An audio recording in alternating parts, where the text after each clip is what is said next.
For thousands of international students, coming to the United States is all about academic freedom.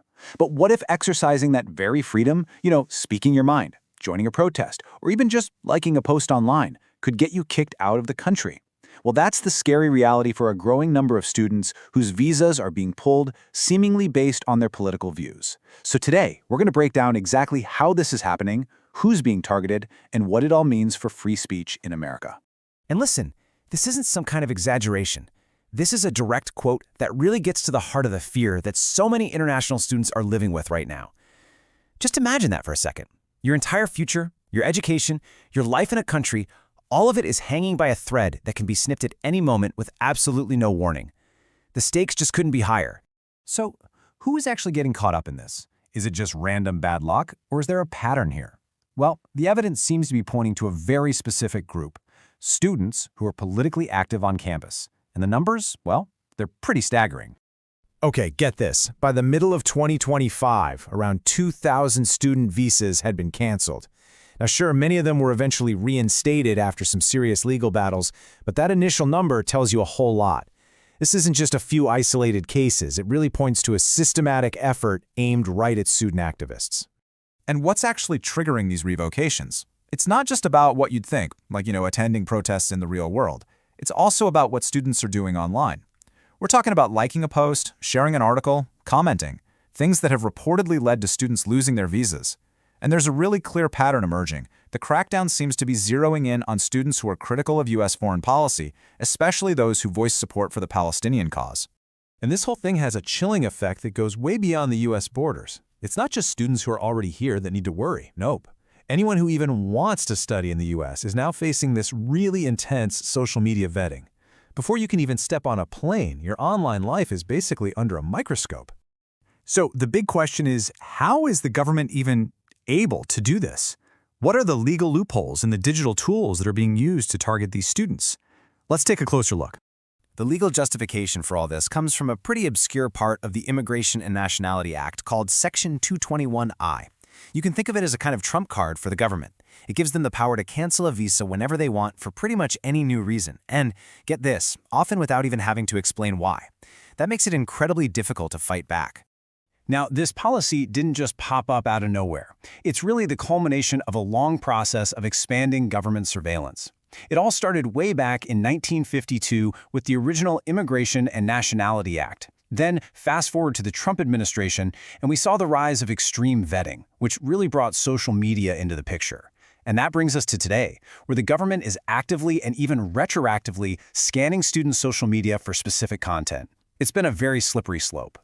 And how are they finding these students? Well, reports suggest they're using a sophisticated AI program with the pretty ominous name Catch and Revoke. This program is said to scrape social media, looking for keywords and phrases related to certain political views, and then it flags students for visa revocation. It's basically a digital dragnet, and it's catching a lot of people in its web. And we know for a fact that the government is using outside sources to help identify these students. In a recent court case, unsealed documents revealed that the administration was using a controversial website called Canary Mission, which basically creates blacklists of pro-Palestinian activists to target students for deportation. This is a super clear example of how what you do online can have massive real-world consequences. But, this isn't just about laws and algorithms. It's about real people whose lives are being completely turned upside down. Let's talk about some of their stories. Take Mahmoud Khalil. He was a student leader at Columbia University. And not just a student, he was a lawful, permanent resident of the United States. One morning, there's a knock on his door. It's ICE. They took him from his home, reportedly without a warrant, and threw him into detention. His story was one of the first to make headlines, and it sent a real shockwave through the immigrant community. Or how about Rumasa Öztürk, a student at Tufts University? Just imagine this. One day, she's just walking to class, and she's suddenly surrounded by 6 masked men in plain clothes. They were from the Department of Homeland Security. They arrested her and took her away. I mean, this isn't just about intimidation. It feels like a tactic designed to create a climate of fear and silence on college campuses. And then there's the case of Badar Khan Suri, a researcher at Georgetown. He was a husband, a father. He was apparently targeted not just for his own political views, but also because of his wife's background. She has Palestinian heritage, and according to his lawyer, that was enough to put him on the government's radar. This shows it's not just about what you say or do, but it can even be about who you are and who you're connected to. So when your visa gets revoked, you're faced with this impossible choice. Do you just give up on everything you've worked for and leave the country on your own terms, like Fulbright scholar Ranjani Srinivasan did? Or do you stay and fight, knowing you could end up stuck in a detention center for months, maybe even years, like Laquad Shakordia? I mean, there are really no good options here. Look, these stories are more than just individual tragedies. They really point to a fundamental conflict with some of America's most deeply held values. We're talking about the erosion of free speech, the potential abuse of power, and it all brings us right to the heart of the matter, the U.S. Constitution. The government, for its part, claims this is all about national security, but is it? Or is it really about silencing dissent and punishing people who dare to speak out against U.S. policy? That's the huge question that's being debated right now in courtrooms, on college campuses, and really all across the country. And these are not just some abstract legal questions. They have serious, real-world consequences for thousands of people. If you're an international student in the U.S., you have a right to ask, do I have free speech rights? Is there a clear way to appeal if my visa is revoked? What exactly can I say or do online that won't get me kicked out of the country? The fact that there are no clear answers to these questions is frankly a huge problem. But people are fighting back. The American Association of University Professors has actually filed a lawsuit against the administration, and they're calling this policy what they believe it is, an unconstitutional ideological deportation policy. It's a really brave and necessary stand, and it's one that could have huge implications for the future of free speech in America.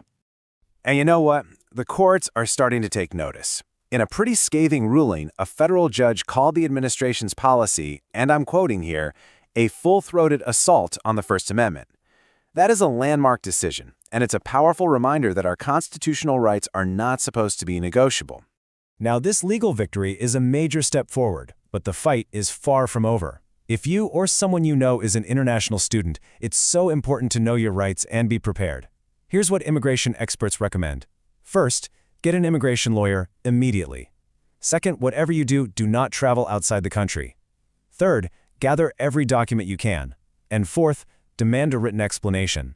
It's a long and tough road for sure, but you don't have to walk it alone. So, where do we go from here?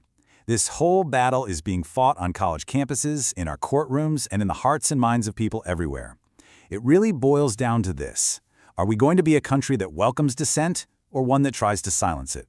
Are we going to be a beacon of freedom, or a fortress of fear? The choice is ours.